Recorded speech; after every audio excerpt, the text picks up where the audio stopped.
Captain Alina Voss stood on the bridge of the Earth defense ship Horizon, watching the massive alien vessel grow larger on the main screen.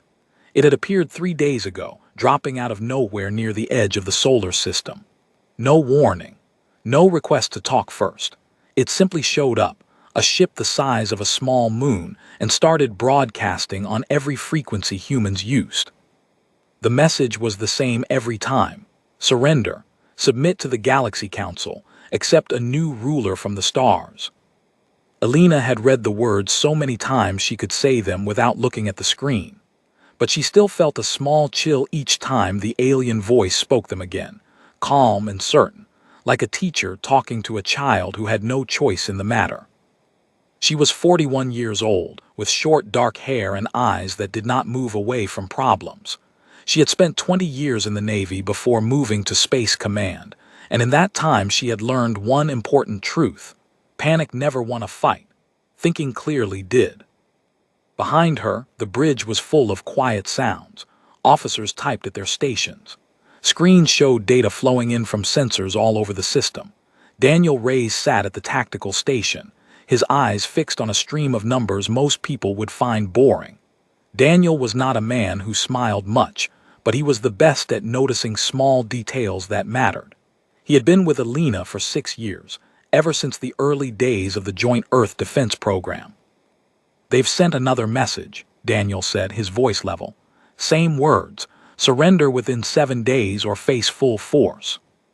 "How many times is that now?" Alina asked. 11.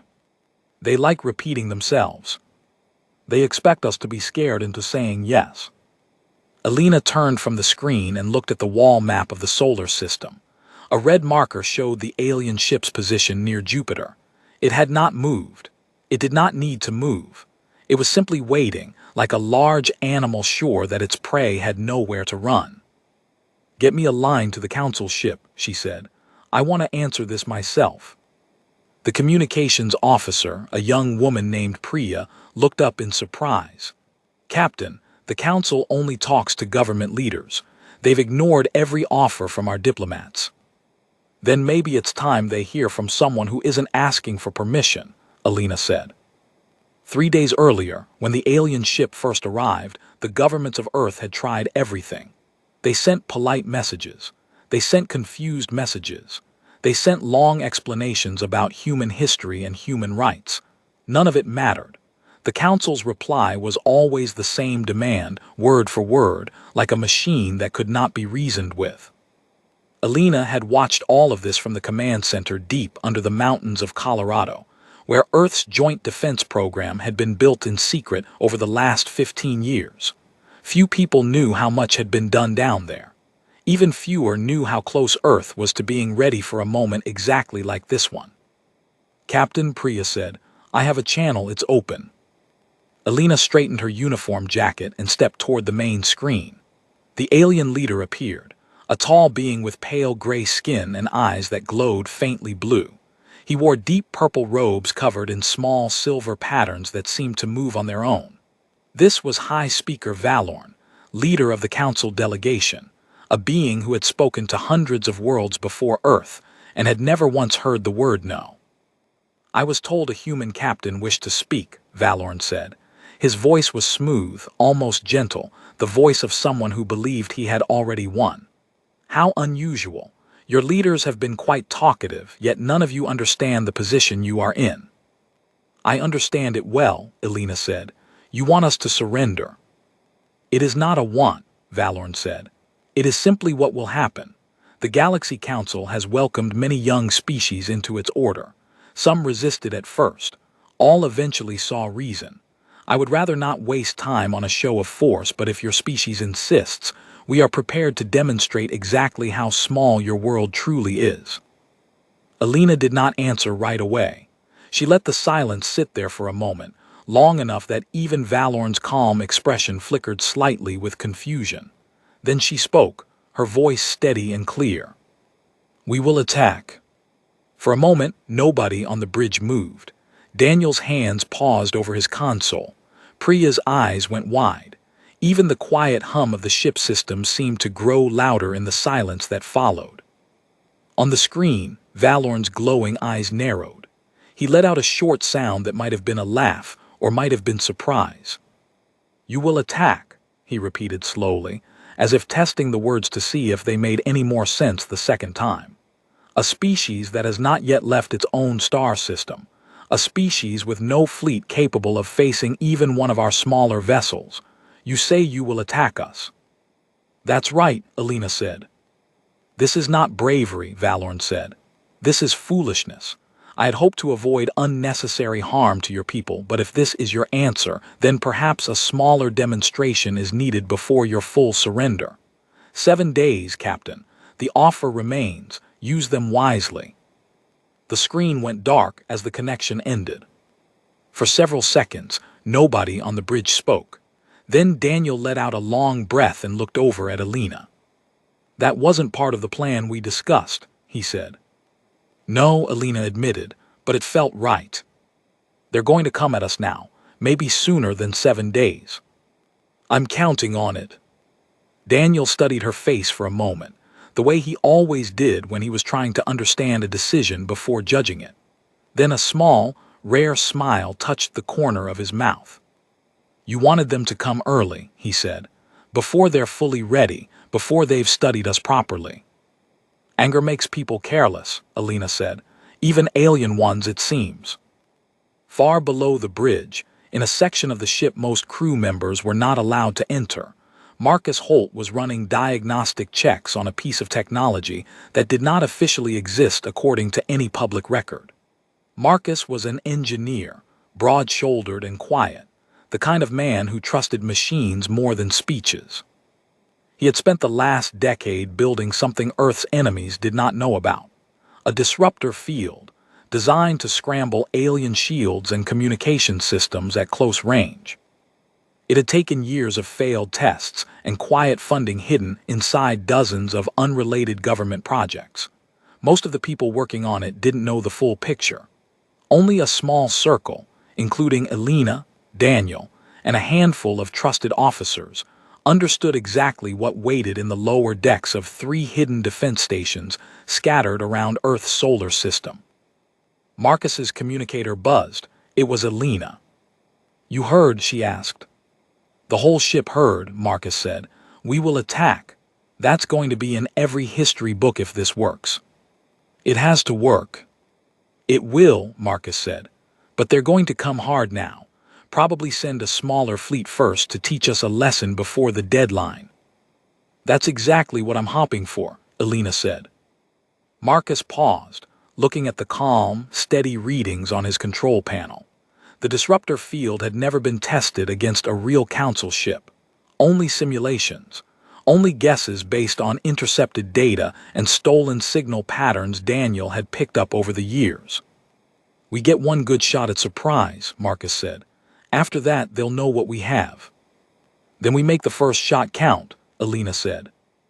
Up on the bridge, Alina stood quietly, watching the red marker near Jupiter that had not yet moved. Somewhere out there, a being who had never lost an argument with a younger species was deciding how to punish a small, stubborn planet for daring to say no. Alina did not feel afraid. She felt something closer to readiness, the same calm she had felt before difficult missions in her younger years, when the outcome was uncertain but the plan was sound. She thought about humanity's long history, full of moments where people had been told they could not win, and had found ways to win anyway, not through size or strength, but through patience, planning, and the refusal to give up before the fight had truly started. "Daniel," she said quietly, "how long until they move?" Daniel checked his screen, watching small shifts in the alien ship's power readings. "If their pattern holds, they'll send a smaller fleet within the next 2 days, enough to scare us, not enough to risk their full force." "Good," Alina said. "Let's make sure we're ready for them before they think we are." Outside the ship's window, Earth turned slowly below them, blue and green and unaware of how close it stood to either disaster or a victory nobody would have believed possible a week earlier. Alina watched it for a long moment, then turned back to her crew, ready to begin the quiet, careful work of preparing for a war the Galaxy Council did not yet understand they were about to lose. 2 days passed since Captain Voss gave her answer to High Speaker Valorn, and the mood across Earth's defense network had shifted from fear into something sharper and more focused. News of "we will attack" had leaked out within hours, despite every attempt to keep it quiet. People argued about it in every corner of the planet. Some called Elena reckless, others called her brave, most simply waited to see what would happen next, holding their breath as the deadline crept closer. Inside the command center, buried deep beneath the Colorado mountains, none of that noise mattered. Down there, the only thing that mattered was preparation.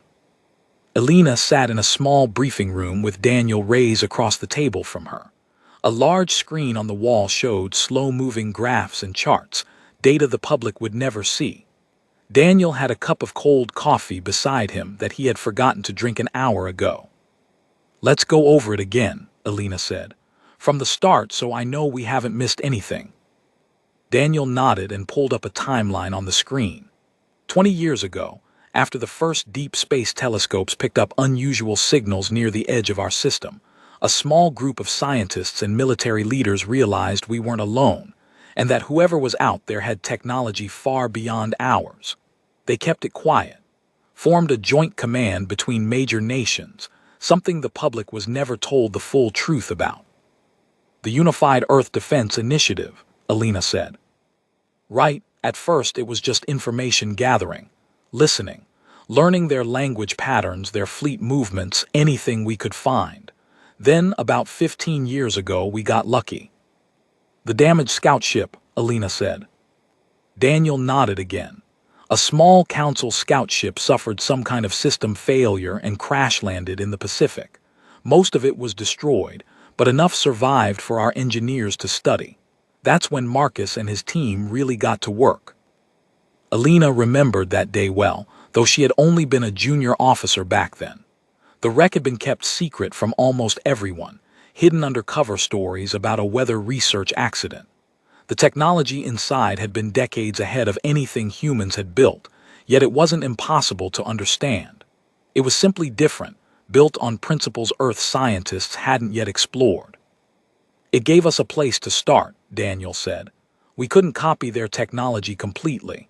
We didn't have the resources or the time, but we found weaknesses, patterns in how their systems worked, and Marcus found a way to use those weaknesses against them." "The disruptor field," Elena said.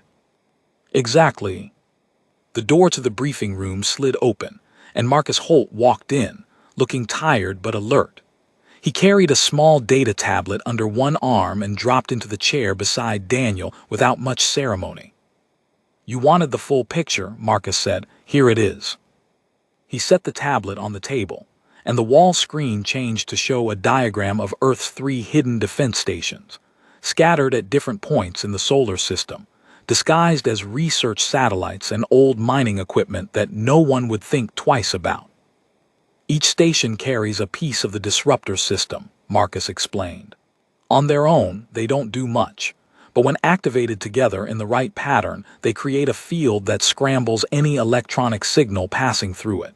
Shields drop, communications break down, even their navigation systems struggle to function properly." "And you're certain it'll work against their full ships, not just the scout we studied?" Elena asked. "Certain is a strong word," Marcus admitted. "We've run thousands of simulations based on the wreck systems and on data Daniel managed to collect over the years. Every test points to yes, but it's never been tried against an actual full-size council ship in real combat." "That's the risk we're taking," Elena said quietly. "That's the risk we've always known we'd have to take," Marcus said. "We always knew this day might come." Elena looked at the diagram on the screen, picturing the moment when the test would finally happen. Not in a lab, not in a simulation, but in the cold reality of open space, with human lives depending on every calculation being correct. "There's something else," Daniel said. "I've been studying the signal patterns we intercepted during their broadcasts. I think I've found something useful." He brought up a new set of charts, showing wave patterns that meant little to anyone without specialized training, but clearly meant something important to him. Their ships rely heavily on a shared communication network, Daniel explained. Each ship doesn't operate alone. They constantly share targeting data, shield status, even tactical decisions, all linked together. It makes them incredibly coordinated, but it also makes them dependent on that connection. If we break the connection, Alina said, understanding immediately, they lose more than just shields. They lose coordination. Exactly, Daniel said. Each ship becomes more like an individual fighter instead of part of a perfectly synced unit. They're not trained to think that way. Every report we've gathered shows their pilots rely on the network for decisions, not independent judgment. And we're trained for exactly that kind of fighting, Alina said. Independent thinking under pressure. It's how every human pilot has been trained for decades, long before we even knew aliens existed. Marcus allowed himself a small, tired smile. So our greatest weakness, he said, humans being naturally divided, slow to organize, always arguing about everything, might actually be our advantage here. We're used to chaos. They're not. Alina thought about that for a long moment. It was a strange kind of comfort, knowing that humanity's habit of disagreement and independent thought, something often seen as a flaw, might become the very thing that confused an enemy used to perfect coordination. How soon can the stations be ready? She asked. They already are, Marcus said. We finished the final calibration last night. We just need the right moment to use them. Once we activate the disruptor field, the element of surprise is gone. They'll figure out what we did eventually, and they'll adapt. We get one clean shot at this before they understand what's happening. Then we make sure that shot lands when it matters most, Alina said. She stood and walked closer to the wall screen, looking at the planet on the smaller side panel, blue and quiet, still spinning the same way it always had before any of this began. Valorn expects us to either surrender or throw whatever weak defense we have directly at his main ship, she said. He's not expecting patience. He's not expecting us to wait for him to come to us. You think he'll send a smaller fleet first, Daniel said. It wasn't a question. He already knew her thinking well enough. I'm certain of it, Alina said. Beings like him don't risk their main forces on a species they see as beneath them. He'll send enough ships to humble us, to prove a point, while keeping his strongest ships in reserve in case things go wrong. It's exactly what a confident enemy does before realizing they've underestimated their opponent. And when that smaller fleet arrives, Marcus asked. We let them come close, Alina said. Close enough that they believe they're in full control. Close enough that running back home isn't a real option for them anymore. Then we use everything we have. The room fell quiet for a moment as everyone absorbed the weight of the plan, simple in its idea, but enormous in what it required. Discipline, patience, and the willingness to wait calmly while an enemy fleet advanced, trusting that the moment to strike would be clear when it came. There's one more thing, Daniel said quietly. Ambassador Kiri Thess, one of the smaller species in the Council, has been sending strange signals. Nothing official, just small data leaks, almost like she's testing if we're paying attention. What kind of data? Alina asked. Fleet movement schedules, internal Council communication frequencies, things she shouldn't be sharing if she supports Valorn's plan. Alina considered this carefully. Do you think she's trying to help us? I think, Daniel said slowly, she might be someone who's grown tired of watching the Council bully smaller worlds into submission. Maybe she's hoping we prove something different is possible. Keep watching those signals, Alina said. If she's offering anything useful, I want to know. Outside, beyond the thick mountain walls protecting the command center, the people of Earth continued their lives, unaware of just how close their world stood to either disaster or an unlikely victory. Inside, 3 quiet, determined people sat with the full weight of that future, resting on careful plans and small advantages gathered from years of patient work. Alina looked at Daniel, then at Marcus, and felt a calm certainty settle over her.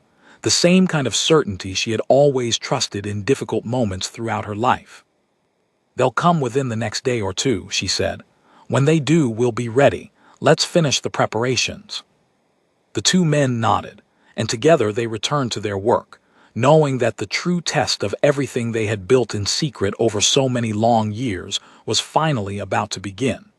The Council fleet arrived sooner than anyone expected.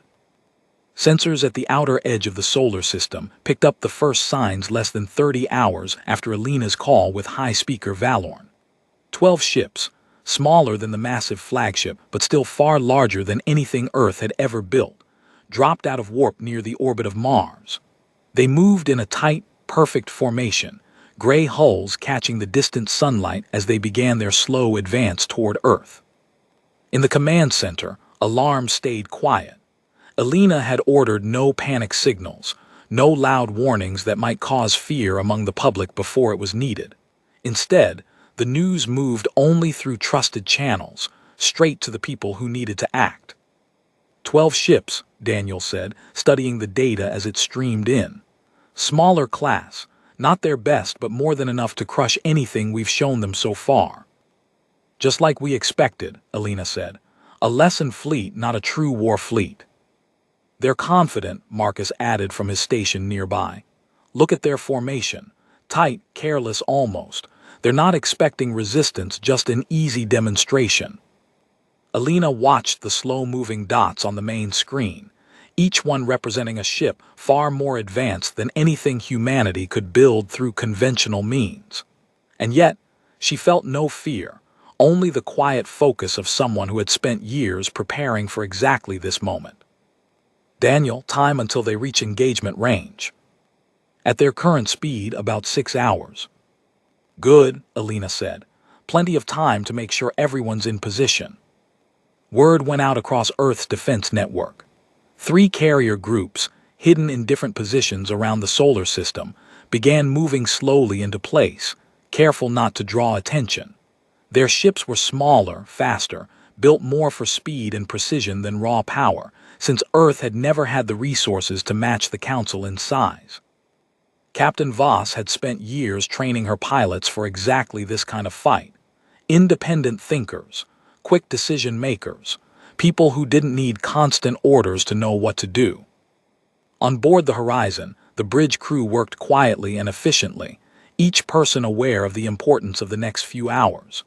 Priya monitored communications, watching for any new Council broadcasts. Daniel tracked the enemy fleet's movement with careful attention, while Marcus stayed in contact with the 3 hidden defense stations, making final checks on the disruptor system. 6 hours passed slowly, filled with tense waiting and constant small adjustments. As the Council fleet entered the outer edge of Earth's defense range, Alina gave the order. All ships hold position. No offensive movement unless fired upon. The order confused some of the younger officers. Holding back, letting the enemy come closer without resistance, seemed against every instinct that told them to fight back immediately. But Alina had explained her reasoning carefully during the planning stages. The longer the Council ships advanced without facing resistance, the more confident and careless they would become, and the deeper they would move into the range of Earth's hidden disruptor stations. High Speaker Valorn watched the approach from the bridge of the Council flagship, still positioned safely near Jupiter. He observed through a smaller screen as his lesson fleet advanced unopposed. "No resistance," said one of his officers, a being with thin silver markings across pale skin. "They're allowing us full approach." "As expected," Valorn said, his voice carrying quiet satisfaction. "Their words were brave. Their actions show the truth. A frightened, disorganized species with no real plan." Ambassador Kiri Thess stood quietly near the back of the bridge, watching the same screen with far less certainty than Valorn displayed. She had read every report about Earth's strange behavior, the secret data leaks she had been quietly sending toward Earth over the past several weeks, hoping someone there would notice and use them wisely. "They're allowing your fleet to approach without resistance," she said carefully. "Doesn't that strike you as unusual, High Speaker?" "It strikes me as exactly what a desperate species does," Valorn replied. "They hope for mercy by appearing harmless." Kiri said nothing more, though doubt continued to grow quietly within her. Back on Earth, the Council's lesson fleet continued its advance, moving steadily closer to the planet, completely unaware that with every passing minute, they were drawing deeper into a carefully designed trap. The 12 ships maintained their tight formation, confident that nothing waiting ahead could possibly challenge them. "They're entering the inner activation zone," Marcus reported, watching the positions of the enemy fleet relative to the 3 hidden stations. "Another 20 minutes and they'll be exactly where we need them." Alina nodded, watching the screen carefully. "Daniel, status on their communication network." "Still fully linked," Daniel said. "Every ship sharing data constantly. Shields, targeting, navigation, everything's connected through their central system, just like we predicted." "And our ships?" "In position, waiting for your signal." The minutes passed slowly, each one stretching longer than the last as the Council fleet moved closer to the precise center of the disruptor field's range. Alina watched the formation with careful, patient eyes, waiting for exactly the right moment. "They're fully inside the activation zone," Marcus finally said, a slight edge of excitement breaking through his usual calm tone. Alina allowed herself one slow breath before giving the order that would change everything. "Marcus, activate the disruptor field. All ships, prepare for immediate engagement." Marcus's hands moved quickly across his console, entering the final activation sequence. Far out in space, the 3 hidden stations, disguised for years as harmless mining equipment and research satellites, suddenly came alive with hidden power, sending out a precisely tuned field that spread silently across the area where the Council fleet floated in perfect, unsuspecting formation.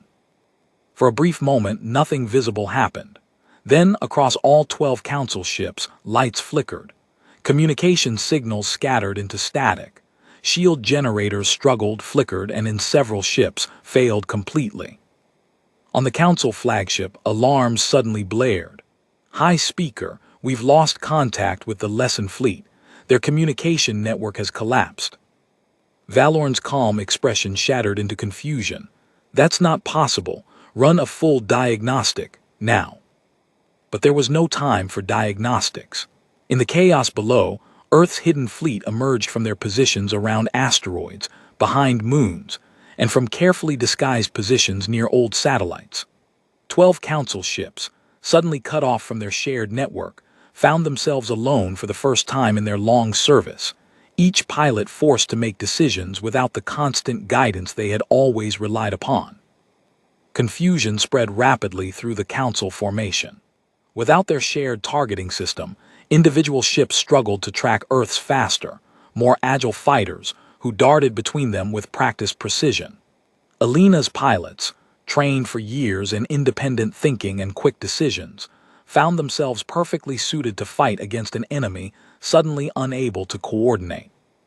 "Status report," Valorn demanded from the flagship, watching helplessly as static filled most incoming reports. "Multiple ships report shield failure," an officer replied, voice strained. "Several engines reporting unexplained malfunctions. We're losing contact with half the fleet." Ambassador Kiri Thess watched silently, her earlier doubts now replaced by something close to amazement. Whatever the humans had done, it clearly wasn't desperation or panic. It was a plan, carefully built and perfectly executed. Down in the heart of the battle, Daniel Reyes watched the chaos unfold across his tactical display, calling out small adjustments to fleet positioning as Earth's ships exploited gaps in the enemy formation that wouldn't have existed an hour earlier. 3 Council ships breaking away, attempting independent retreat, Daniel reported. "Looks like their training doesn't cover acting without central coordination." "Then we make sure that confusion costs them," Alina said, watching from the horizon's bridge as her fleet moved with practiced precision through the disordered enemy formation. The battle, which the Council had expected to be a quick, humiliating lesson for a primitive species, had instead become a demonstration of something they had never encountered before: An enemy who understood patience, who valued careful planning over raw power, and who had quietly prepared for this exact moment long before the council had ever arrived. As the fighting continued, Alina watched closely, aware that this was only the first stage of a much larger test. The lesson fleet was strong, but it was not the council's true strength. Somewhere out there, Valorn's true forces remained untouched, watching, learning, and likely preparing a far more serious response once this humiliation became clear. But for now, in this moment, Earth's carefully built defenses were proving exactly what Alina had always believed: that intelligence, patience, and careful preparation could overcome even the largest gap in raw power. "Keep pushing," she said quietly to her crew. "Let's make sure they remember this day clearly." Battle around Earth had turned into something the Council had never imagined possible. What was supposed to be a quick demonstration of power had become a slow collapse of order among the 12 Lesson Fleet ships, each one now struggling alone without the shared network they had always depended on. On the bridge of the horizon, Alina watched the unfolding chaos with calm, careful eyes. The screens in front of her showed Earth's smaller, faster ships weaving between the larger Council vessels, striking at weak points before pulling away again, never staying still long enough to become an easy target. 3 more Council ships reporting engine failures, Daniel said, watching the data stream in. Their systems weren't built to function without constant guidance from the network. They're making mistakes even simple pilots wouldn't make. "Keep tracking their movements," Alina said. "I want us ready the moment they try anything coordinated again." Marcus's voice came through on the comm link from the lower decks. "Disruptor field still holding steady, but I'm seeing some early signs of their systems trying to adapt. We might only have another hour before they figure out a workaround." "Then let's make this hour count," Alina said. Out in the open battlefield, Earth's pilots moved with practiced precision, executing maneuvers they had trained for years without ever knowing exactly when, or if, they would be needed. Fighter pilot Captain Renee Acaffer led one of the smaller strike groups, guiding her squadron through a narrow gap between 2 struggling Council ships. "They're not adjusting fast enough," Renee called out over the comm. "Keep hitting their weak points. Watch for any ship trying to regroup." Her squadron broke formation briefly, splitting into pairs to strike multiple targets at once, a tactic that would have seemed reckless against a fully coordinated fleet, but worked perfectly against ships now forced to think and react alone. On the Council flagship, High Speaker Valorn watched the disaster unfold with growing disbelief. Reports continued pouring in, each one worse than the last. 4 ships completely disabled, an officer reported, voice tight with tension. 2 more reporting critical shield failures. The rest are scattered, unable to re-establish full coordination. "This is impossible," Valorn said, his earlier confidence replaced by something closer to anger. "They are a young species. They should not have technology capable of this." "Apparently," Ambassador Kiri Thess said quietly from her position near the back of the bridge, "they found a way without needing the same technology we possess." Valorn turned sharply toward her. "You suspected something like this." "I suspected they were not as helpless as you believed," Kiri said. "Their silence after the warning, their lack of pleading, none of that matched a desperate species preparing only for surrender." Valorn said nothing, his attention returning to the chaos displayed on the screen before him. For the first time since arriving in Earth's system, doubt crept into his calm certainty. Back in the heart of the battle, Daniel noticed something on his tactical display that made him sit up straighter. "Captain, 2 of their ships are attempting to break away entirely. Looks like a retreat." Alina studied the data for a moment. "Let them go. We're not trying to destroy every ship. We're trying to prove a point." "Understood," Daniel said, relaying the order to the fleet. This was an important part of Alina's plan, something she had discussed carefully with both Daniel and Marcus during the long nights of preparation. Earth wasn't fighting to wipe out the Council's forces completely. That would only invite a larger, more devastating response.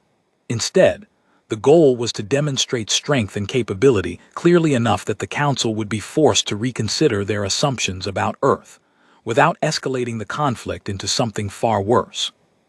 As two damaged Council ships pulled away from the battle, retreating slowly back toward the flagship's position, the remaining ships continued their disorganized struggle against Earth's coordinated, confident defenders. "Captain," Marcus's voice came through again, slightly strained now. "I'm seeing early signs of their systems compensating for the disruptor field. We're losing effectiveness on 3 of the remaining ships." "How long until they fully adapt?" Alina asked. 15 minutes, maybe less." Alina considered this quickly. "Daniel, focus our remaining strikes on the ships still affected by the field. Once they adapt, we pull back. No reason to risk unnecessary losses once we've made our point."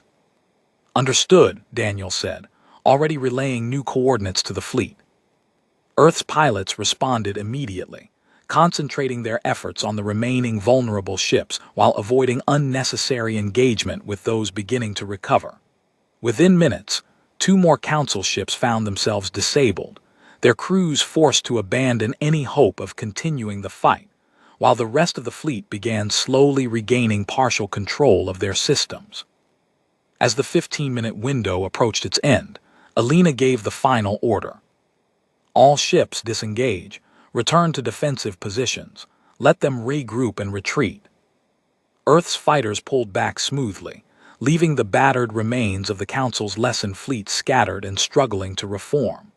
Of the original 12 ships, only 7 remained capable of independent flight, and even those showed clear signs of damage and confusion.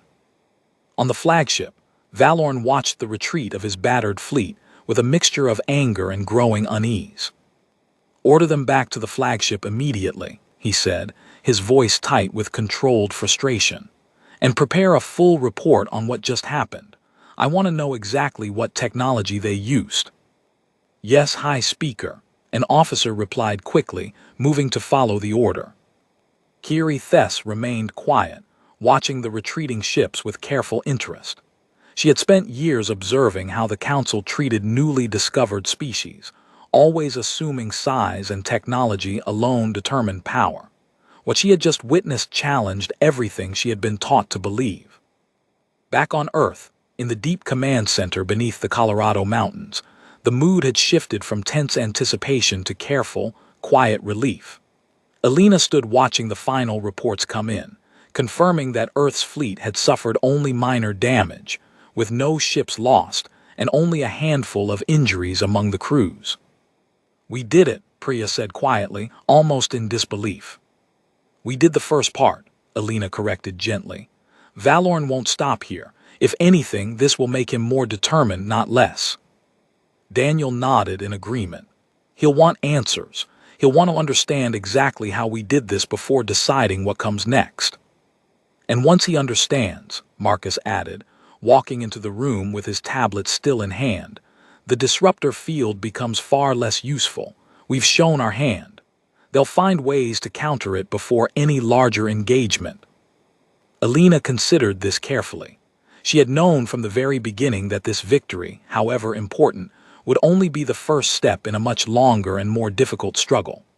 The Council's true strength remained untouched, watching, learning, and likely preparing a response far more serious than a simple lessened fleet. "We bought ourselves time," she said finally.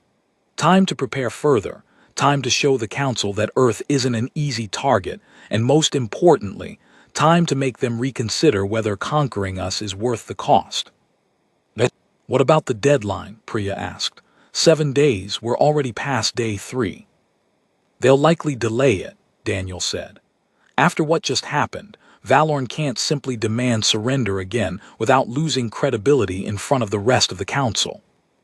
"That gives us room to work," Alina said. "Marcus, how soon can we improve the disruptor field's design, something that adapts faster to their counters?" "I'll need time," Marcus admitted. "But yes, it's possible. We learned a lot from how their systems reacted today." "Then let's get started," Alina said. "Whatever Valorn decides to do next, I want us ready before he makes his move." As the team began discussing the next steps, far above them in the depths of space, Ambassador Kiri Thess made a quiet decision of her own. She moved carefully to a private terminal aboard the flagship, away from prying eyes, and began composing a message, one that would never officially exist according to any council record. The message was short, simple, and carefully encoded, meant only for Earth's defense network to receive and understand. You have proven something important today. Not all of us wish to see your world destroyed. There are those within the council who believe true strength comes from wisdom, not conquest. Watch carefully. Valorn will not give up so easily, but know that you are not entirely without allies, even among the stars you have never met. She sent the message quietly, then returned to her position on the bridge, her expression carefully neutral, giving no sign of what she had just done. Back on Earth, as the message arrived through carefully monitored channels, Daniel looked up from his console with surprise clearly written across his face. "Captain, you need to see this." Alina walked over, reading the message carefully, considering its meaning and implications. "It seems," she said slowly, "we might have found an unexpected friend among our enemies." "Can we trust it?" Priya asked. "Trust is earned," Alina said, "but it's worth remembering. Not every voice from the council speaks with the same certainty as Valorn."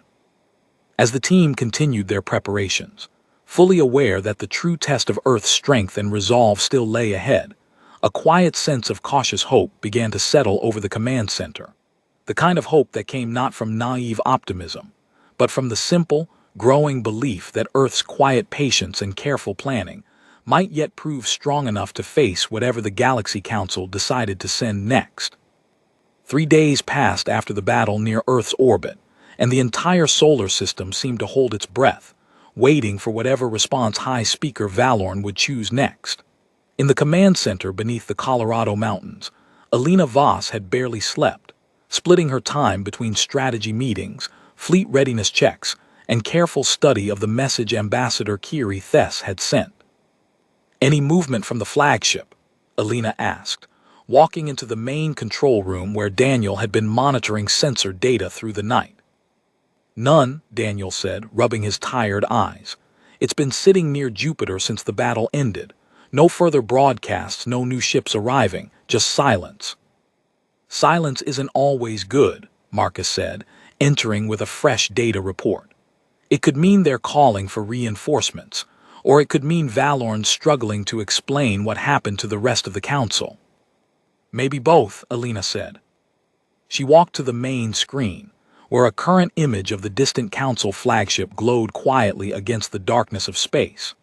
After the disaster of the Lesson Fleet, 7 battered ships had limped back to the larger vessel, carrying with them clear evidence that Earth was nothing like the primitive, defenseless species the Council had assumed.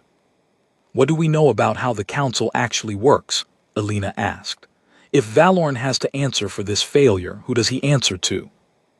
Daniel pulled up old data gathered from years of careful signal interception. "From what we've gathered, the Council operates as a group of representative species, each with influence based on military strength, technological advancement, or economic contribution. Valorn species hold significant power, but they're not unquestioned rulers. Other members, like Kiri Thess's species, hold smaller, though still meaningful, positions." "So if Valorn fails badly enough," Alina said slowly, "others within the council might use that failure against him." "That's the theory," Daniel said. "Politics among the stars probably isn't so different from politics here." Before anyone could respond further, a soft alert sounded from the communication station. Priya, who had been quietly monitoring background frequencies, suddenly sat up straighter.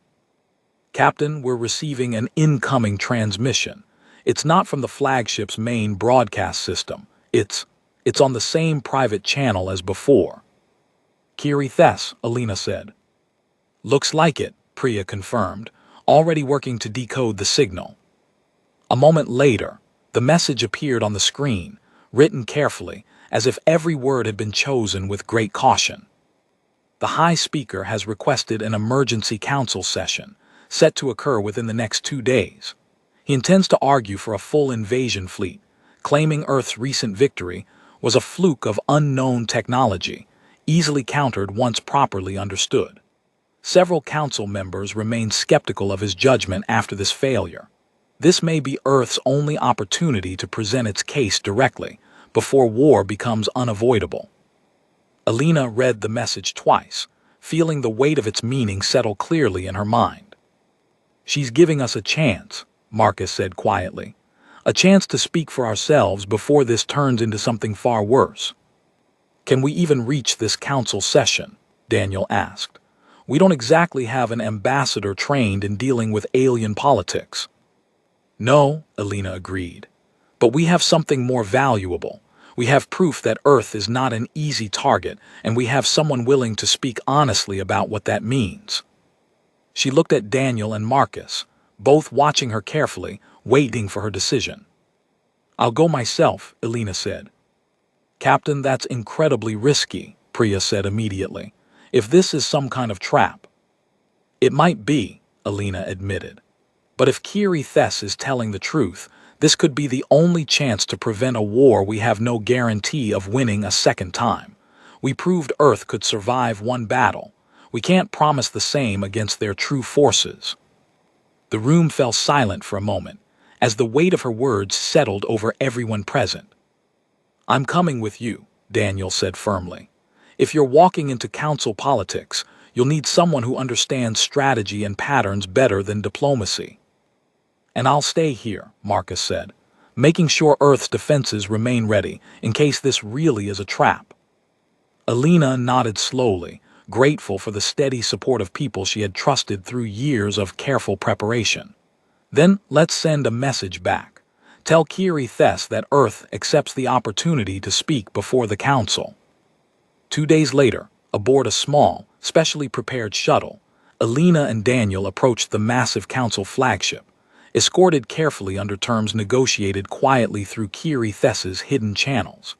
The ship that had once seemed an unstoppable symbol of alien power now simply looked enormous, gray, and strangely quiet as their small craft moved toward a designated docking bay.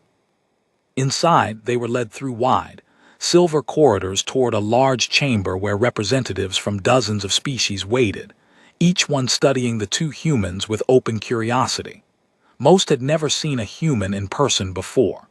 Many had only heard reports describing Earth's people as weak, disorganized, and unprepared for the wider galaxy. High Speaker Valorn stood at the center of the chamber, his expression carefully controlled, though Alina could sense tension behind his calm demeanor. Ambassador Kiri Thes stood quietly to one side, offering only the smallest, most careful nod of acknowledgement as Alina and Daniel entered. "Captain Voss," Valorn said, his voice steady but lacking the earlier confidence Alina remembered from their first conversation. "You've come to argue for your species' continued independence, I assume." "I've come to speak honestly," Alina said, her voice calm and clear, carrying easily through the large chamber. "About who we are and what continued conflict would truly cost both our peoples." She paused, looking around at the gathered representatives before continuing. 3 days ago, you sent ships to teach my world a lesson. You expected an easy victory against a species you believed incapable of resistance. Instead, you found a planet willing to defend itself, not through size or overwhelming power, but through patience, careful planning, and quiet determination. Murmurs spread quietly through the chamber as translators worked to relay her words to dozens of different species. "Earth is young," Alina continued. "We have not traveled far beyond our own solar system. We do not possess fleets the size of yours, nor technology that rivals your most advanced creations. But we have something just as valuable, the ability to learn quickly, adapt under pressure, and remain calm even when facing forces far larger than ourselves." She let her words settle for a moment before continuing. "A full invasion of Earth would come at a cost far greater than the Council expects. We have already shown that our defenses, though limited, are far from helpless.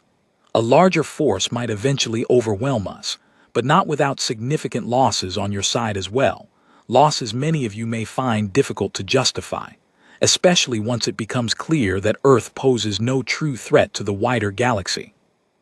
Valorn's expression remained tense, though several other council members exchanged quiet glances, clearly considering her words carefully. "What exactly are you proposing, Captain Voss?" asked one representative, an older being with deep green skin and slow, measured speech. "Peace," Alina said simply. "Not submission, not surrender, but genuine peaceful coexistence. Earth seeks no conflict with the Council. We ask only to be recognized as equals, capable of managing our own affairs, free to develop and grow as our own people see fit." "And if the Council refuses?" Valorn asked, a hint of his earlier arrogance returning briefly. "Then I imagine," Alina said evenly, "this conversation will simply repeat itself after the next battle, and the one after that, each time costing more lives on both sides, until even those most committed to conquest begin questioning whether Earth's submission is truly worth the price being paid." A long, heavy silence followed her words. Several council members spoke quietly among themselves, clearly weighing the implications of continued conflict against the alternative Alina had offered. Finally, Kiri Thes stepped forward, addressing the chamber directly for the first time. "I have observed Earth's actions closely since our arrival," she said. "Their restraint during the battle, choosing not to destroy ships they could have easily eliminated, speaks clearly of a species seeking peace, not conquest. I believe continued conflict serves only those who fear losing influence through diplomacy rather than war." Her words carried clear weight among several council members, who nodded slowly in quiet agreement. Valorn remained silent for a long moment, clearly aware that his earlier confidence had crumbled significantly in front of the gathered representatives. Finally, he spoke, his voice carefully measured. "The Council will consider Earth's proposal," he said. "A formal decision will be reached within the next several days." It wasn't a clear victory, not yet, but Alina recognized the careful shift in tone, the quiet acknowledgement that Earth could no longer be dismissed as an easy, primitive target. As the meeting ended and representatives slowly began leaving the chamber, Kiri Thes approached Alina and Daniel quietly. "You spoke well, Captain," she said. "Better than many seasoned diplomats I've witnessed in similar situations." "Thank you for the chance to speak at all," Alina said sincerely. "Without your message, none of this would have been possible." "Perhaps," Kiri said, "but the rest was entirely your own doing. Earth's actions, both in battle and here today, have shown the Council something they rarely encounter, a species willing to stand firm without resorting to needless cruelty." Days later, back on Earth, news finally arrived confirming the Council's decision. A temporary peace agreement, allowing Earth continued independence while formal negotiations regarding eventual Council membership began. It wasn't a perfect resolution, but it was far better than the war so many had feared. Standing once more on the bridge of the horizon, Alina looked out at the quiet stars surrounding her world, aware that this peace remained fragile, easily disrupted by future misunderstandings or renewed Council ambitions. "This isn't the end," Daniel said quietly beside her. "No," Alina agreed, "but it's a start, a chance for Earth to grow stronger, wiser, and better prepared for whatever comes next." Below them, Earth continued its slow, steady orbit, unaware of how close it had come to disaster, yet quietly stronger for having faced it. Alina watched it turn beneath her for a long, peaceful moment, then turned back to her crew, ready to begin the careful, patient work of building a future worthy of the courage Earth's people had shown when faced with an impossible choice.